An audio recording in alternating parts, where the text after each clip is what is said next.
अटल Bihari Vajpayee ji true sense में एक inspiration है, एक प्रेरणा है उन लाखों लोगों के लिए जो उनके आइडियाज को फॉलो करते हैं। उन्होंने न सिर्फ इंडियंस के लिए बल्कि पूरी दुनिया के लोगों के सामने एग्जाम्पल सेट किए हैं। तो आइए शुरू करते हैं शुरुआत के सालों के सफर से। अटल बिहारी वाजपेयी जी 1924 यानी कि 1924 में क्रिसमस के दिन प्रिंसली स्टेट ऑफ ग्वालियर में एक ब्राह्मण फैमिली में पैदा हुए थे। यहीं पर उनका बचपन गुजरा और शुरुआती शिक्षा यानी कि अर्ली एजुकेशन भी मिली।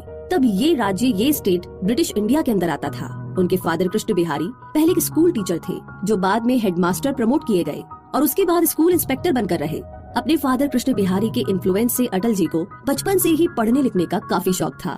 1942 यानी कि 1942 में जब क्विट इंडिया मूवमेंट पूरे इंडिया में फैला तो ग्वालियर में भी प्रोटेस्ट और डेमोन्स्ट्रेशन चल रहा था। कृष्ण बिहारी ने देखा कि उनके बेटे अटल और प्रेम भी रेवोल्यूशन में इंटरेस्ट दिखा रहे हैं और इसीलिए उन्होंने दोनों को बटेश्वर भेजने का फैसला लिया। लेकिन जल्दी ही बटेश्वर भी फ्रीडम स्ट्रगल में इन्वॉल्व हो गया।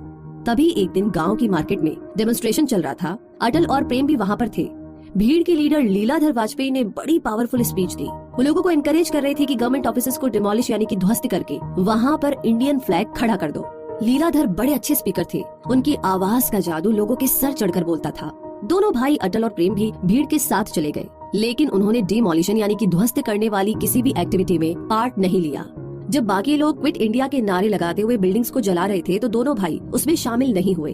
थोड़ी देर के बाद ही अथॉरिटीज वहां पर पहुंच गई। पुलिस ने कई सारे लोग अरेस्ट किए जिसमें लीलाधर, अटल और प्रेम भी थे। दोनों भाइयों को 23 दिन जेल में काटने पड़े। कृष्ण बिहारी को जब ये सब कुछ पता चला तो वो बड़े परेशान हुए।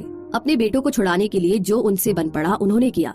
इसी बीच पुलिस ने अटल और प्रेम को अलग अलग रखकर पूछताछ की, लेकिन दोनों ने सेम स्टेटमेंट दिया। उन्होंने कहा कि वो लोग भीड़ के साथ जरूर थे, लेकिन उन्होंने कोई भी तोड़फोड़ नहीं की। क्राउड के लीडर लीलाधर को गिल्टी मान करके कोर्ट ने 3 साल के लिए जेल भेज दिया। दोनों भाई अटल और प्रेम को छोड़ दिया गया। ये इंसिडेंट इस फ्यूचर प्राइम मिनिस्टर के लिए किसी आई ओपनर से कम नहीं था। अरेस्ट के टाइम अटल ग्वालियर में विक्टोरिया कॉलेज में पढ़ते थे, जहां वो इंग्लिश, हिंदी और संस्कृत सीख रहे थे और बैचलर ऑफ आर्ट्स के स्टूडेंट थे। उसके बाद उन्हें पॉलिटिकल साइंस में मास्टर्स करने के लिए गवर्नमेंट स्कॉलरशिप मिल गई थी। इसीलिए आगे की पढ़ाई उन्होंने कानपुर से की। उन्होंने ऑनर्स से ग्रेजुएशन पूरी की और पढ़ाई के दौरान वो राष्ट्रीय स्वयं सेवक संघ यानी कि RSS के कांटेक्ट में आए। यहाँ उन्हें जो एक्सपीरियंस मिला उसने उनके पॉलिटिकल लीडरशिप की नींव रखी। और अगर बात करें पॉलिटिक्स में एंट्री की तो अटल बिहारी वाजपेयी अपने शुरुआती पॉलिटिकल करियर में दीनदयाल उपाध्याय से बड़े इन्फ्लुएंस रहे। दोनों ही नॉर्थ इंडियन ब्राह्मण थे और दोनों RSS के मेंबर भी थे। RSS न्यूज़पेपर के एडिटर के तौर पर अटल के काम से दीनदयाल बड़े इम्प्रेस थे, बड़े खुश थे। अटल जी की लाइफ को श्यामा प्रसाद मुखर्जी ने भी बड़ा इन्फ्लुएंस किया था, जो कि जनसंघ के फाउंडर थे। RSS नई पॉलिटिकल पार्टी का मेजर सपोर्टर बन गया था और इसीलिए दीनदयाल ने अटल जी को श्यामा प्रसाद से मिलवाया। दीनदयाल को अटल जी एक ऐसे स्मार्ट, एनर्जेटिक यंग मैन लगते थे जो कि जनसंघ के बड़े काम आ सकते थे। तो अटल जी श्यामा प्रसाद के असिस्टेंट बन गए। श्यामा प्रसाद जब कश्मीर के कंट्रोवर्शियल इशू पर काम कर रहे थे तो अटल जी उनके साथ ही थे। तब तक अटल जी की एक यंग आइडियल पॉलिटिकल एक्टिविस्ट के रूप में अच्छी खासी इमेज बन चुकी थी। श्यामा प्रसाद को कश्मीर जाने की परमिशन नहीं मिली, लेकिन फिर भी वो जाना चाहते थे। अटल और उनके स्टाफ के 3 और लोग उनके साथ पठानकोट तक गए। श्यामा प्रसाद को लगा कि शायद पंजाब गवर्नमेंट उन्हें रोक लेगी और अरेस्ट कर लेगी, लेकिन ऐसा नहीं हुआ। लेकिन अपने खिलाफ हो रही इन सभी साजिशों का उन्हें पता नहीं था। उन्हें कश्मीर में एंटर तो करने दिया गया, लेकिन उन्हें कश्मीर से वापस नहीं जाने दिया गया और कश्मीर में ही नजरबंद रहते हुए उनकी डेथ हो गई। जनसंघ पर मानो जैसे कि पहाड़ टूट पड़ा। ये एक बहुत बड़ा हादसा था जिसने ऑपोजिशन पार्टी को बुरी तरीके से तोड़कर रख दिया था। तभी जनसंघ की लोकसभा में एक पोजीशन की वैकेंसी निकली। दीनदयाल ने अटल जी का नाम सजेस्ट किया। हालांकि तब अटल जी सिर्फ 28 साल के ही थे, लेकिन दीनदयाल को पूरा यकीन था कि अटल ने श्यामा प्रसाद से काफी कुछ सीखा है और उन्हें अटल के पब्लिक स्पीकिंग टैलेंट पर भी पूरा भरोसा था। और इस तरीके से अटल बिहारी वाजपेयी इलेक्शन में खड़े हुए। तब जनसंघ उतनी पॉपुलर पार्टी नहीं थी। अटल ने बहुत हार्डवर्क किया, तब जाकर के 1957 यानी कि 1957 में जनसंघ 4 सीटें जीतकर पार्लियामेंट में पहुंची और उनमें से एक सीट पर अटल बिहारी वाजपेयी खुद थे। उन्हें पार्लियामेंट के सेशन में सिर्फ 5 मिनट दिए गए बोलने के लिए और शायद यही वजह थी कि आगे चलकर अटल जी की पब्लिक स्पीकिंग स्किल्स काफी इम्प्रूव हुई। उनकी एबिलिटी थी कि वो अपना मैसेज एक बड़ी क्लियर ऑर्गेनाइज तरीके से कम्युनिकेट करते थे। यहाँ तक कि जवाहरलाल नेहरू भी उन्हें बहुत मानते थे। एक मौके पर नेहरू अटल को ब्रिटिश प्राइम मिनिस्टर से मिलाने ले गए। पंडित नेहरू बोले कि ये यंग मैन ऑपोजिशन पार्टी के लीडर है। वैसे ये हमेशा मुझे क्रिटिसाइज करते हैं, लेकिन मुझे इनका फ्यूचर काफी ग्रेट लगता है। तो इन्हीं सारी बातों के साथ बढ़ते हैं आगे और जानते हैं कि जनसंघ को किस तरीके से लीड किया अटल जी ने। जनसंघ में एक और ट्रेजेडी हो गई थी। 1967 यानी कि 1967 में दीनदयाल जनसंघ के प्रेसिडेंट चुने गए, लेकिन वो सिर्फ 40 दिन से ज्यादा पोजीशन में नहीं रह पाए क्योंकि अचानक उनकी मौत हो गई और वो भी बड़े मिस्टीरियस तरीके से। वो एक चलती हुई ट्रेन में चढ़ने की कोशिश कर रहे थे कि किसी ने उन्हें पीछे से धक्का दे दिया। उनकी मौत के बाद RSS के लीडर MS गोलवालकर जनसंघ के नए प्रेसिडेंट बने। पुराने प्रेसिडेंट बलराज मधोक पोजीशन के लिए काफी पक्ष जुटाव कर रहे थे, लेकिन गोलवालकर को अटल एक बेहतर कैंडिडेट लग रहे थे। अटल जी को जब पता चला कि उनका नॉमिनेशन जनसंघ के प्रेसिडेंट के लिए हो रहा है तो वो बड़े शॉक्ड हुए, चौंक गए। मैं दीनदयाल की जगह कैसे ले सकता हूँ, ये ख्याल उनके मन में आ रहा था। खैर, अटल जी ने अपनी पूरी जिम्मेदारी निभाई। एक अच्छे लीडर के तौर पर उनकी एक स्ट्रॉन्ग इमेज उभर कर आई। अटल जी ने एक मजबूत टीम बनाई जो उनके साथ मिलकर के काम कर सके। हालांकि अपॉइंटमेंट हो चुकी थी, मधोक के दिल में अभी भी अटल के लिए रिवेंज की फीलिंग थी। वो हर मौके पर अटल की बात का प्रोटेस्ट करते थे, लेकिन मधोक अटल को कमजोर नहीं कर पाए। अटल को देख करके वो हमेशा गुस्से में आ जाते थे, जबकि दूसरी ओर अटल जी हमेशा इस तरीके से रहा करते थे कि जैसे कुछ हुआ ही नहीं। मधोक अपने व्यूज में एक्सट्रीम थे, जबकि अटल जी हर बात को केयरफुली जज करते थे। अटल जी मिडिल ग्राउंड में रहकर के हर साइड के गुड पॉइंट्स देखना पसंद करते थे। जैसे एग्जांपल के लिए मधोक मुस्लिम इश्यूज को लेकर के एक्सट्रीम ओपिनियन देते थे, लेकिन अटल जी ने ऐसा कभी नहीं किया। अटल जी हमेशा टैक्टिकल अलायंसेस यानी कि सामरिक गठबंधन के फेवर में रहे। कई मौकों पर उन्होंने सेम गोल अचीव करने के लिए अपोजिशन पार्टी का साथ भी दिया। अटल जी ने एक बार कहा था कि पॉलिटिकल अनस्टेबिलिटी अवॉइड नहीं की जा सकती, इसकी एक ही दवा है कि पार्टीज को गठबंधन की राजनीति रखनी चाहिए। इसी बीच अटल जी को कई बार इंदिरा गांधी से भी डील करनी पड़ी, जैसे कि एक बार दोनों फेमस पॉलिटिशियन दिल्ली के जूनियर डॉक्टर्स के इशू पर डिसएग्री हो गए थे। ये जूनियर डॉक्टर्स सैलरी बढ़ाने की डिमांड कर रहे थे और साथ ही अपने लिए एक सेपरेट नॉन प्रैक्टिसिंग अलाउंस भी मांग रहे थे। इस पर इंदिरा गांधी और अटल जी के बीच में पार्लियामेंट में जमकर के डिबेट हुई। इंदिरा गांधी ने कहा कि गरीब लोग तो कोई कंप्लेन नहीं कर रहे हैं, ना तो ये लोग हंगर स्ट्राइक पर बैठे हैं और ना ही नॉन कोऑपरेटिव बिहेव कर रहे हैं, तो ये लोग क्यों कंप्लेन कर रहे हैं जो अच्छे खासे पढ़े लिखे हैं। मैं हैरान हूँ, मुझे ये बात समझ नहीं आती। इस सवाल पर अटल जी ने जवाब दिया था, क्या ये बात समझने के लिए स्पेशल एफर्ट लगाना पड़ेगा? गरीब लोग कभी आवाज नहीं उठाते, उन्हें हमेशा ही दबाया जाता है और उनमें यूनिटी भी नहीं होती, जबकि ये लोग पढ़े लिखे हैं, इसीलिए इन्हें अपने राइट्स यानी कि अपने अधिकार अच्छे से पता है। तो इसी तरह कई और इश्यूज थे जिन पर इंदिरा गांधी और अटल जी के बीच में डिसएग्रीमेंट था। 1970 यानी कि 1970 में इंदिरा गांधी ने जनसंघ पर एंटी मुस्लिम होने का आरोप लगाया और ये भी कहा कि ये इंडियनाइजेशन प्रोग्राम के अंडर देश चलाना चाहता है। इंदिरा ने ये भी डिक्लेयर कर दिया कि वो जनसंघ ग्रुप से सिर्फ 5 मिनट में निपट सकती है। अटल जी को ये बात बड़ी बेतुकी लगी। उन्होंने इसका जवाब दिया, प्राइम मिनिस्टर इंदिरा कह रही है कि वो हमसे सिर्फ 5 मिनट में निपट सकती है, लेकिन 5 मिनट में जब वो अपने बाल नहीं ठीक कर सकती है तो हमें क्या ठीक करेगी। जब नेहरू जी हमसे नाराज होते थे तो एटलीस्ट अच्छी स्पीच तो देते थे और फिर जनसंघ उन्हें चिढ़ाती थी, लेकिन इंदिरा गांधी के साथ ये बात नहीं है, वो खुद ही नाराज रहती है। अटल जी ने आगे ये भी कहा कि उन्हें नहीं पता कि इंडियनाइजेशन क्या है। जनसंघ का प्रोग्राम तो सेक्युलरिज्म है, जिसमें सिर्फ हिंदू या मुस्लिम नहीं बल्कि सारी इंडियन पॉपुलेशन इन्वॉल्व है। अटल जी ने कहा था कि Indianisation is a mantra of national awakening. जी हाँ, और अब आगे बात करते हैं लव, लाइफ एंड पोएट्री यानी कि प्यार, जिंदगी और कविता। वैसे अटल बिहारी वाजपेयी ने कभी शादी नहीं की, लेकिन उनकी पर्सनल लाइफ को लेकर के एक कंट्रोवर्सी हमेशा रही। राजकुमारी कौल नाम की एक लेडी थी जो हमेशा अटल जी के घर का टेलीफोन पिक करती थी। एक जर्नलिस्ट ने इस बारे में अपना एक्सपीरियंस बताया। गिरीश निकम याद करते हैं कि जब भी वो अटल जी के घर फोन करते थे, हमेशा मिसेस कौल ही फोन उठाती थी और एक बार मिसेस कौल ने उन्हें बहुत ही अच्छे से एक्सप्लेन किया कि वो, उनके हस्बैंड और वाजपेयी जी 40 सालों से अच्छे दोस्त हैं, इसीलिए तीनों सेम रेजिडेंस शेयर करते हैं। एक विमेंस मैगजीन को दिए गए इंटरव्यू में मिसेस कौल ने कहा कि मेरा मिस्टर कौल के साथ काफी स्ट्रॉन्ग रिलेशनशिप है, इसीलिए मुझे कोई फर्क नहीं पड़ता है कि लोग अटल और मेरे बारे में क्या सोचते हैं। लेकिन इसके पीछे एक खूबसूरत सी कहानी है जो विक्टोरिया कॉलेज में शुरू हुई थी। मिसेस कौल और वाजपेयी जी एक्चुअली में क्लासमेट और बेस्ट फ्रेंड्स थे। ये 1940 यानी कि 1940 की बात है।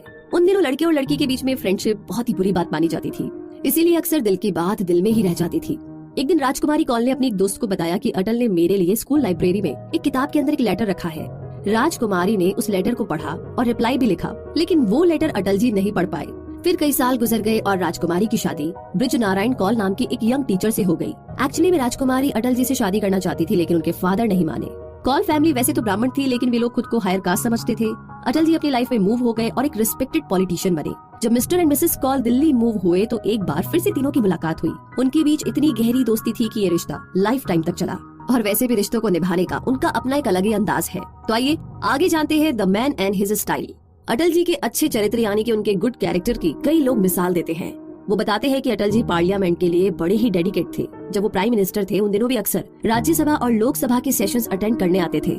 खासकर जब क्योरम बेल बजती थी तो सिग्नल देती है कि सेशन में कई लोग एब्सेंट हैं, नहीं आए हैं, तो अटल जी पर्सनली एमपीज को फोन करके पूछते थे। और इतना ही नहीं, एक लॉ मेकर की रिस्पॉन्सिबिलिटी को बड़ा सीरियसली लेते थे। हर भाषण में, हर स्पीच से पहले वो खूब रिसर्च करते थे और वो अपने सारे आइडियाज और आर्ग्यूमेंट्स को लिख करके रखते थे। अपने हार्डवर्क और पैशन की वजह से ही 1984 यानी कि 1984 में उन्हें आउटस्टैंडिंग पार्लियामेंटेरियन का अवार्ड भी दिया गया। अभी तक बहुत कम लोगों को ये ऑनर मिला है, जिनमें इंद्रजीत गुप्ता और जयपाल रेड्डी भी शामिल है। अटल जी का पहला प्यार ही पार्लियामेंट था। बहुत सारे लोग बताते हैं और शेयर करते हैं कि अटल जी कभी भी ऊंची आवाज में किसी से बात नहीं करते थे। वो बोलने से पहले हमेशा सोचते थे और अपने इमोशंस पर उनका पूरा कंट्रोल था। अगर उन्हें गुस्सा भी आ रहा होता था तो वो शुद्ध हिंदी में बोलते थे। तो इस तरीके से अटल बिहारी वाजपेयी भले ही पब्लिक फिगर थे, लेकिन उनकी एक बहुत ही प्राइवेट पर्सनल लाइफ भी थी। उन्हें अपने परिवार और दोस्तों के साथ टाइम बिताना काफी पसंद था। उनका स्वभाव, उनका नेचर बड़ा ही वार्म और फ्रेंडली था। उनके दोस्त हमेशा उनसे मिलने पहुंच जाते थे। हर तरह के लोगों से उनकी फ्रेंडशिप थी। जो उनसे मिलने आते थे, अटल जी अपने बिजी शेड्यूल के बाद भी उनसे जरूर मिलते, और कोई अगर अपॉइंटमेंट के बिना ही चला आता तो उसे भी निराश नहीं करते थे। अटल जी कहते थे कि अब मैं क्या करूं, मेरे दोस्त मुझसे मिलने आए हैं तो मुझे भी तो उनको टाइम देना पड़ेगा। वैसे कवि सुरेंद्र शर्मा अपना एक्सपीरियंस शेयर करते हैं और बताते हैं कि एक बार वो बिना अपॉइंटमेंट के ही अटल जी के ऑफिस में पहुंच गए। उस टाइम अटल जी मिनिस्टर राजनाथ सिंह से बातें कर रहे थे, लेकिन इसके बावजूद उन्होंने सुरेंद्र का वेलकम किया और तीनों बड़ी देर तक बातें करते रहे। तो इस तरीके से उनका अपना अलग ही अंदाज था रिश्तों को निभाने का।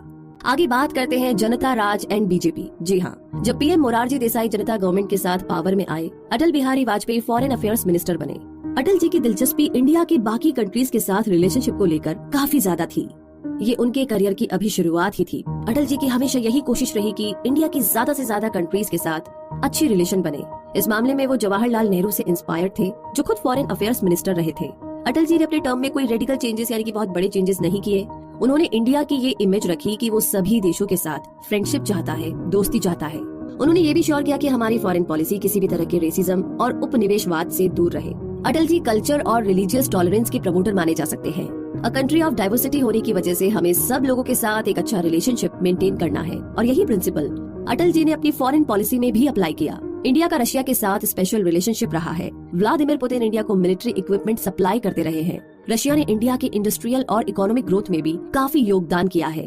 तो अटल जी ने रशिया के साथ अपने अच्छे रिलेशनशिप को मेंटेन करने की पूरी कोशिश की, और साथ ही दूसरे देशों के साथ भी एक खास रिलेशन बनाने पर पूरा जोर दिया। और इस तरीके से अटल जी ने United states, Pakistan, Iran, Afghanistan, Romania और दूसरे देशों के साथ दोस्ती सिक्योर की। अटल जी ने इंडिया और चाइना की दोस्ती भी मजबूत करने की पूरी कोशिश की, क्योंकि पाकिस्तान की तरह चाइना भी हमारा पड़ोसी देश है, जिसके साथ इंडिया की पहले वॉर भी हो चुकी है। और इसीलिए अटल जी 1979 यानी कि 1989 में चाइना गए।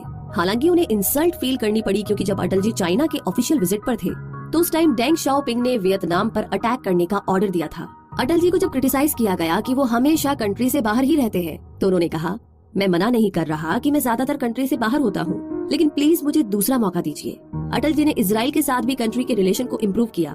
वो भी तब जब पीएम देसाई ने बोला कि इंडिया इजराइल के साथ तब तक कोई रिश्ता नहीं रखेगा जब तक कि इजराइल अरब नेशंस पर अपना कंट्रोल नहीं छोड़ देता। अटल जी ने अपनी मिडिल ग्राउंड वाली पोजीशन को रीस्टेट किया। हालांकि वो इजराइल के साथ अच्छा रिलेशन बनाना चाहते थे, लेकिन अटल जी ने क्लियर कर दिया था कि इंडिया अपनी बात से पीछे नहीं हटेगा कि इजराइल अरब नेशन से दूर हट जाए और साथ ही पैलेस्टीन के लोगों को उनकी जगह वापस दे दे। इसी बीच कंट्री के अंदर अटल जी की जनता पार्टी आपसी कॉन्फ्लिक्ट में उलझी हुई थी। इंदिरा गांधी की right wing Hindu ideology PM Morarji Desai और एमपी चरण सिंह जनता पार्टी को बांटने में लगे हुए थे। दूसरी तरफ अटल जी और उनके सदस्य राइट विंग हिंदू आइडियोलॉजी को हटाना चाहते थे। वो एक ऐसी लिबरल पार्टी बनाना चाहते थे जिसमें हर कल्चर और रिलीजन के लिए जगह हो, और जो महात्मा गांधी के सोशलिज्म से इंस्पायर्ड हो, जहां गरीबों और लोअर कास्ट के लोगों को बराबर अधिकार और अवसर मिल सके। अटल जी और उनके long time friend LK. Advani और कुछ बाकियों ने मिलकर के 1980 यानी कि 1980 में भारतीय जनता पार्टी बनाई। इसका नाम बेशक जनता संघ से लिया गया था, लेकिन इसकी इमेज एकदम डिफरेंट थी, एकदम अलग थी। अटल बिहारी वाजपेयी जी पहले लीडर थे। उन्होंने मुस्लिम मिनिस्टर सिकंदर बख्त और फॉर्मर सुप्रीम कोर्ट जज जस्टिस के.एस. हेगड़े जैसे लोगों को इसमें शामिल किया। बीजेपी का एजेंडा एक नई तरह की पॉलिटिक्स करना था, जो सिर्फ पार्लियामेंट सीट्स और कन्फ्रंटेशन तक लिमिट ना रहे। बीजेपी ना तो कम्युनिज्म को सपोर्ट करती है और ना ही कैपिटलिज्म को। अटल जी की इस नई पार्टी का मकसद तो पॉजिटिव सेक्युलरिज्म को प्रमोट करना था, जिसका सीधा सा मतलब है बीजेपी धर्म पर नहीं बल्कि मोरालिटी पर फोकस करती है। और इसी के साथ थोड़ा आगे बढ़ते हैं और बात करते हैं विटनेस टू अयोध्या के बारे में। जी हाँ, एल.के. आडवाणी की लीडरशिप में बीजेपी ने अयोध्या डिस्प्यूट का मामला उठाया था। हिंदू मानते हैं कि अयोध्या में जहां आज मस्जिद है, उस जगह पर भगवान श्री राम का जन्म हुआ था। किसी जमाने में वहां पर भगवान राम मंदिर हुआ करता था, लेकिन 1528 यानी कि 1528 में बिल्कुल उसी जगह पर बाबरी मस्जिद बना दी गई थी। ऐसा लग रहा था कि बीजेपी ने हिंदुओं के वोट हासिल करने के लिए ये इशू उठाया है। उस टाइम पर अटल बिहारी वाजपेयी पार्लियामेंट के मामलों में बिजी थे। अयोध्या कांड के वक्त वो दिल्ली में थे।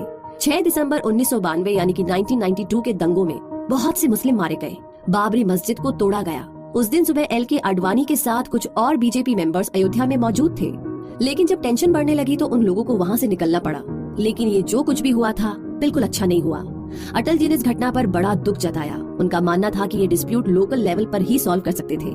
वो इस तरह के तोड़फोड़ और दंगों के सख्त खिलाफ थे। अयोध्या मामला उसी तरह सुलझना चाहिए था जिस तरह से सोमनाथ मंदिर का हुआ था। अगर अयोध्या में राम मंदिर डिस्प्यूट के बीच रिबिल्ड किया जाता तो शायद ये हादसा भी नहीं होता, और तब ना तो दंगे फसाद में इतने लोगों की जाने जाती और बाबरी मस्जिद को भी डिमोलिश यानी कि ध्वस्त नहीं किया जाता। और आगे अब बात करते हैं पोस्ट अयोध्या टू राम मंदिर यानी कि बाबरी मस्जिद डिमोलिशन ने मुंबई, भोपाल, सूरत और बाकी जगहों पर दंगे भड़का दिए थे। इन दंगों में हजारों लोग मारे गए। बीजेपी और एलके अडवाणी के लिए अयोध्या ट्रेजेडी बहुत बड़ा झटका थी। लोगों में बीजेपी और अडवाणी बदनाम हो गए थे और सारा फेवर अटल जी को मिला, जो कि अडवाणी से ज्यादा मॉडरेट और एग्रीएबल था।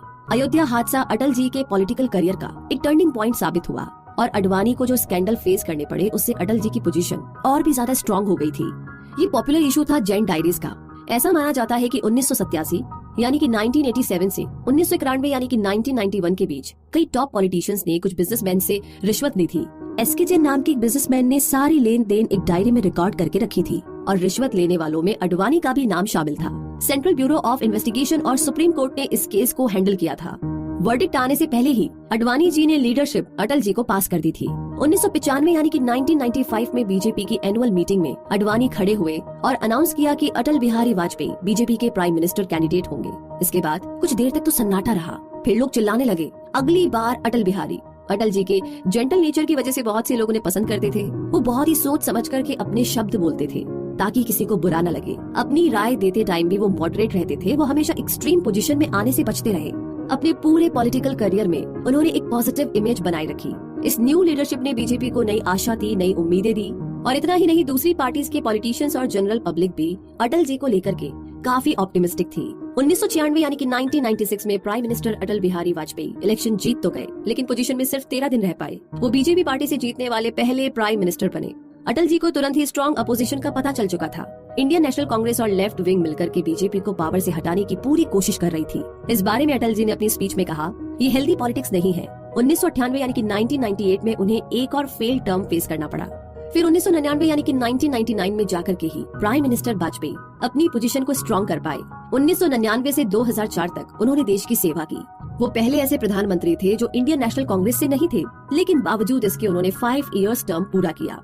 और इसी के साथ आगे बढ़ते हैं और जानते हैं शांति के बारे में। जी हाँ, अपनी जिंदगी शांति के लिए अटल जी ने न्यौछावर कर दी। बात ऐसी है कि एक प्राइम मिनिस्टर के तौर पर अटल बिहारी वाजपेयी जी की एक बड़ी अचीवमेंट न्यूक्लियर टेस्ट है जो इंडिया ने किया। इंडियंस इस टेस्ट का इंतजार पिछली 2 गवर्नमेंट के टाइम से कर रहे थे, लेकिन प्रधानमंत्री अटल जी ही थे जो ये कर पाए। उन्होंने इस टेस्ट के बारे में कहा था, rise of a strong self confident India. ये टेस्ट पोखरण के एक छोटे से डेजर्ट टाउन में हुआ था। प्रधानमंत्री अटल जी, साइंटिस्ट की टीम और मिलिट्री की देखरेख में ये टेस्ट अमेरिकन सैटेलाइट से छुप करके किया गया था। कुल मिलाकर के 11 से 13 मई 1998 यानी कि 1998 को सक्सेसफुल न्यूक्लियर टेस्ट किए गए थे और उसके बाद प्रधानमंत्री अटल जी ने खुद इसकी इन्फॉर्मेशन प्रेस कॉन्फ्रेंस के थ्रू पूरे देश को दी थी। इस न्यूक्लियर टेस्ट का इंडिया ने खुलकर वेलकम किया। यहाँ तक स्टॉक मार्केट के प्राइसेस में भी उछाल आ गया था। लेकिन यूनाइटेड स्टेट्स बिल्कुल भी खुश नहीं था। अमेरिकन ने अपनी मिलिट्री हेल्प कट ऑफ कर दी थी। दूसरी तरफ फ्रांस और रशिया न्यूट्रल थे, जबकि चाइना भड़क गया था। चाइनीज गवर्नमेंट ने डिमांड रखी कि इंडिया तुरंत न्यूक्लियर वेपन्स बनाना बंद कर दे। उसके कुछ ही टाइम बाद पाकिस्तान ने भी चगताई हिल्स में न्यूक्लियर टेस्ट किया, जिस पर यूएस प्रेसिडेंट क्लिंटन ने कुछ यूं रिएक्ट किया, 2 wrongs don't make a right। तो इस तरीके से एक बहुत ही साहसिक कदम था जो अटल जी ने उठाया। आगे बात करें तो दीनदयाल उपाध्याय जो जनसंघ के फॉर्मर लीडर और अटल के मेंटोर थे, उन्होंने पाकिस्तान और इंडिया के बीच समझौता सजेस्ट किया और extreme right wing Hindu groups ने इस बात का भरपूर विरोध किया। लेकिन दीनदयाल को इस बायलिटरल रिलेशंस की काफी एडवांटेज नजर आ रही थी, बहुत सारा फायदा नजर आ रहा था। साउथ एशियन कंट्रीज के कई सारे इश्यूज पर इंडिया और पाकिस्तान एक दूसरे को सपोर्ट कर सकते थे। अटल जी ने सोचा कि जब इंडिया और पाकिस्तान दोनों ही न्यूक्लियर टेस्ट कर चुके हैं, तब टाइम आ गया है कि दोनों आपस में अच्छे पड़ोसी बनकर रहे। उस टाइम के पाकिस्तानी प्राइम मिनिस्टर नवाज शरीफ भी यही सोचते थे। उन्होंने प्रधानमंत्री अटल बिहारी वाजपेयी जी को ऑफिशियली पाकिस्तान आने के लिए इन्वाइट किया। 19 फरवरी 1999 के दिन अटल जी ने हिस्टोरिकल क्रॉस ओवर किया। वो पंजाब बॉर्डर के थ्रू बस से पाकिस्तान पहुंचे। अटल जी के साथ 22 लोग और थे जो अपने अपने फील्ड के जाने माने लोग थे। उनके साथ उनके कोलीग्स थे, कुछ जर्नलिस्ट थे और देवानंद साहब, जावेद अख्तर साहब और मल्लिका साराभाई जैसे और भी सेलिब्रिटीज थे। जिस बस से इन्होंने ट्रैवल किया वो भी एक लोकल सेलिब्रिटी बन गई। इस बस सर्विस के थ्रू बॉर्डर के दोनों तरफ की फैमिलीज एक दूसरे से मिल पाती है। जैसे ही अटल जी पाकिस्तान पहुंचे, नवाज शरीफ खुद उन्हें वेलकम करने आए। हजारों लोगों ने यह हिस्टोरिकल क्रॉसओवर देखा। जैसा कि अटल जी ने कहा, ये साउथ एशिया की हिस्ट्री में एक यादगार मोमेंट रहेगा। हम सब यहाँ चैलेंजेस से ऊपर उठने के लिए साथ में खड़े हैं। उनके और शरीफ के बीच लाहौर समझौता हुआ, जिसमें ये एग्रीमेंट हुआ कि इंडिया और पाकिस्तान कश्मीर जैसे डिस्प्यूट्स का पीसफुल तरीके से शांति से समाधान निकालेंगे, सोल्यूशन निकालेंगे। दोनों कंट्रीज के बीच एक फ्रेंडली कल्चर, कमर्शियल और मिलिट्री रिलेशनशिप मेंटेन रखने की बात की गई और ये भी कहा गया कि इंडिया और पाकिस्तान मिलकर के न्यूक्लियर टेस्ट के रिस्क को रिड्यूस करेंगे। अटल जी ने शरीफ से मीटिंग तो की ही थी, साथ ही वो मीनारे पाकिस्तान भी देखने गए। ये मॉन्यूमेंट 1947 यानी कि 1947 में एक नई नेशन के बर्थ की यादगार के तौर पर बिल्ड किया गया था। कुछ लोगों ने सलाह दी कि अटल जी को ऐसा बिल्कुल नहीं करना चाहिए था, क्योंकि इससे ये इंप्रेशन जाएगा कि वो पाकिस्तान के कंसेप्शन को अप्रूव कर रहे हैं। लेकिन पीएम अटल जी ने कहा कि मुझे इस स्टैम्प ऑफ अप्रूवल में कोई लॉजिक नजर नहीं आता। पाकिस्तान को अपनी एग्जिस्टेंस के लिए मेरे अप्रूवल की जरूरत नहीं, पाकिस्तान की अपनी एक पहचान है। तो चलिए इसी के साथ आगे बढ़ते हैं और बात करते हैं रिवाइविंग ऑफ द इकोनॉमी। जी हाँ, पीएम अटल जी ने इंडियन इकोनॉमी का लिबरलाइजेशन किया था। इंडियन इकोनॉमी को पावरफुल बनाने में उनके एफर्ट्स काफी सक्सेसफुल रहे थे। सबसे पहली बात तो ये कि उन्होंने हिंदुस्तान पेट्रोलियम और भारत पेट्रोलियम को प्राइवेट किया। पहले ये दोनों बड़ी ऑयल कंपनीज गवर्नमेंट चलाती थी। अटल जी ने इंटरनेशनल टेलीफोन कंपनी विदेश संचार निगम को भी प्राइवेट करके न्यू गवर्नमेंट कंपनी भारत संचार निगम लिमिटेड क्रिएट की। 2000 से 2002 के बीच 13 होटल्स और 12 कंपनीज बेच दी गई जो गवर्नमेंट के अंडर थी। इसमें Modern Food Industries, Bharat Aluminium Company, Hindustan Zinc, Hindustan Teleprinters और Computer Maintenance Company, Indian Tourism Development के कई होटल्स भी शामिल थे। लेकिन आखिर इस प्राइवेटाइजेशन के पीछे लॉजिक क्या था? क्योंकि पीएम अटल जी चाहते थे कि petroleum, food, tourism, mining, technology और बाकी सेक्टर्स बेहतर तरीके से ग्रो करें और सिर्फ लीडिंग कॉर्पोरेशंस और ब्रिलियंट एंटरप्रेन्योर्स के अंडर में ही इन कंपनीज की ग्रोथ सिक्योर थी। इन सोल्ड ऑफ कंपनीज की ग्रोथ को अब ब्यूरोक्रेसी लिमिट नहीं कर सकती थी। अरविंद पनागारिया, कोलंबिया यूनिवर्सिटी के इकोनॉमिस्ट ने इस बारे में टाइम्स ऑफ इंडिया में लिखा था। उन्होंने लिखा कि यूपीए गवर्नमेंट में इंडियन इकोनॉमी की high growth PM Atal ji की रिफॉर्म पॉलिसी की वजह से ही पॉसिबल हुई। लास्ट ईयर अटल जी की टर्म में इकोनॉमिक ग्रोथ रेट 8% थी और 10 सालों बाद भी ये सेम रही। पीएम अटल जी की एडमिनिस्ट्रेशन में लो इंटरेस्ट रेट था और इन्फ्लेशन रेट भी कम था। लेकिन जिस प्रोजेक्ट के लिए अटल जी को सबसे ज्यादा याद किया जाएगा वो है गोल्डन क्वाड्रिलेटरल प्रोग्राम। जी हाँ, पीएम अटल जी को आइडिया हो गया था कि इंफ्रास्ट्रक्चर के फील्ड में किया गया इन्वेस्टमेंट फ्यूचर में हाई इकोनॉमिक ग्रोथ लेकर आएगा। ये एक वेल कंसीव्ड और वेल एग्जीक्यूटेड प्रोग्राम था जो 2012 में पूरा हुआ। इंडिया के चारों कॉर्नर्स अब फाइनली कनेक्ट हो गए थे। चेन्नई, मुंबई, कोलकाता और दिल्ली को अब एक हाईवे नेटवर्क जोड़ता है। आज बेंगलुरु, सूरत, कानपुर और बाकी दूसरी बड़ी सिटीज से होकर के बिग रोड्स गुजरती है। गोल्डन क्वाड्रिलेटरल प्रोग्राम से न सिर्फ इंडिया की इकोनॉमिक ग्रोथ इंश्योर हुई, बल्कि इसकी वजह से इंडस्ट्रियल और एग्रीकल्चर सेक्टर्स में भी काफी सुधार हुआ। साथ ही इसने हमारे देश के ड्राइवर्स कल्चर को भी नरिश किया है। आज इंडिया पहले से कहीं ज्यादा जियोग्राफिकली यूनाइटेड है और इस एम्बिशन को किसी और ने नहीं बल्कि अटल बिहारी वाजपेयी जी ने पूरा किया। आगे बात करते हैं एग्जिस्टिंग पावर, यानी कि अटल जी के 5 साल का टर्म पूरा होते होते वो ऑलरेडी 80 साल के हो चुके थे। वो एक माने हुए रिस्पेक्टेड पॉलिटिशियन थे जिन्होंने अपनी गवर्नमेंट में कई अप्स एंड डाउन देखे थे। फरवरी 2009 में अटल जी को तेज फीवर और चेस्ट इन्फेक्शन के चलते हॉस्पिटल ले जाना पड़ा। उन्हें स्ट्रोक आया था जिससे उनकी कंडीशन बिगड़ती चली गई। फॉर्मर प्राइम मिनिस्टर ने बीजेपी के न्यू कैंडिडेट को लेटर लिखकर के अपनी ब्लेसिंग्स दी। खराब हेल्थ कंडीशन के चलते उन्हें एक्टिव पॉलिटिक्स छोड़नी पड़ी। अब वो अपने घर में व्हील चेयर में बैठे रहते थे और स्ट्रोक की वजह से वो बड़ी मुश्किल से बोल पाते थे। बाद में उन्हें डिमेंशिया भी हो गया था और डायबिटीज की वजह से उनकी बॉडी भी काफी ज्यादा कमजोर हो गई थी। उन्हें लोगों को पहचानने में दिक्कत होती थी और खाने में भी तकलीफ होती थी। इन सब के बावजूद उनके दोस्त और कोलीग्स उनसे मिलने आते रहे। उनके लास्ट बर्थडे पर उन्हें भारत रत्न से नवाजा गया था। इस सेरेमनी में उनके कई सारे फॉलोअर्स आए थे और लोगों के दिल में इस आदमी के लिए एक बहुत ही गहरी रिस्पेक्ट और बेशुमार प्यार था, जिसने अपनी पूरी जिंदगी देश की सेवा के नाम कर दी थी। क्योंकि अटल बिहारी वाजपेयी एक पॉलिटिशियन से कहीं ज्यादा बढ़कर थे। वो उन कुछ गिने चुने लीडर्स में थे जो पॉलिटिक्स में होने के बावजूद लोगों की सेवा के लिए डेडिकेट रहे। अटल जी की अमेजिंग एबिलिटी थी कि वो डिफरेंट बैकग्राउंड और आइडियोलॉजी के लोगों से भी निभा लेते थे। वो सिर्फ 25 साल के थे जब दिल्ली आए थे। इंडियन रिपब्लिक की जस्ट शुरुआत हुई थी और कॉन्स्टिट्यूशन का ड्राफ्ट तैयार किया जा रहा था। अटल जी एक यंग मैन थे जब पार्लियामेंट में आए। उन्होंने किस बर्ड आई व्यू की तरह इंडिया को एक नेशन के तौर पर अपने सामने बनते हुए देखा था।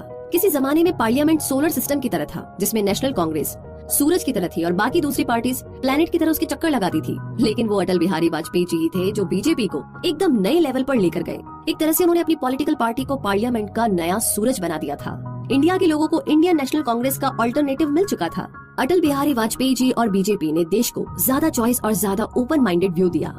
सर्विस ओवर पॉलिटिक्स और सबको साथ लेकर चलना और सबकी सेवा करना, ऐसी बातें हैं जो आज भी पॉलिटिशियन अटल जी से सीख सकते हैं। तो इन्हीं सारी बातों को सुनने और जानने के बाद में मुद्दा मामला ऐसा है और कंक्लूजन ये है इस समरी का कि अटल बिहारी वाजपेयी जी हमेशा मिडिल ग्राउंड में रहे, क्योंकि वो किसी को भी ऑफेंड नहीं करना चाहते थे। वो हर कास्ट और हर धर्म के लोगों के साथ अच्छे रिलेशनशिप को मेंटेन करना चाहते थे। उन्होंने सभी लोगों को एक्सेप्ट किया, स्वीकार किया और उन्हें सबके भले की फिक्र थी। इतना ही नहीं, अटल जी ने पॉजिटिव सेक्युलरिज्म और गांधीयन सोशलिज्म को बढ़ावा दिया, क्योंकि उनका मानना था कि इक्वल राइट्स यानी कि बराबर का अधिकार और बराबर के अवसर पर सबका हक है। उन्होंने पार्लियामेंट में एक साफ सुथरी पॉलिटिक्स की और हमेशा लोगों की सर्विस, लोगों की सेवा को प्रायोरिटी दी, जो कि एक पॉलिटिशियन की असली ड्यूटी है। अपने जेंटल और बहुत ही फ्रेंडली नेचर से वो सबका दिल जीत लेते थे। वो एक महान इंसान थे जिन्हें देश हमेशा याद रखेगा। अटल बिहारी वाजपेयी इंडिया के ग्रेट लीडर्स में से एक थे और उन्हें हमारा शत शत नमन।